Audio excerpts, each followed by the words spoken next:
महिला मंडळ आपण लेकीचं लग्न करतो, लाख रुपये हुंडा देतो, पण ज्या वेळेला आपण लेकीच्या घरी ज्या ठिकाणी तिला द्यायचंय त्या ठिकाणी गेलं, त्यांच्या घरचे काय सांगते ती, अहो आमचं पोरग सुपारी देखून खात नाही, सुपारी,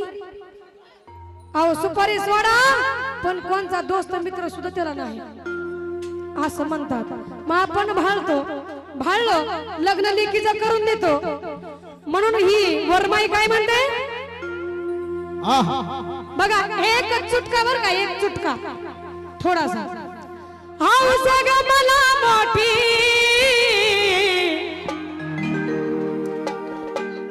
लेक उस्तुडी वाल्याला दियाची, हौस ग मला मोठी लेक उसावाल्याला दियाची, आणि जावाई ट्रॅक्टर वर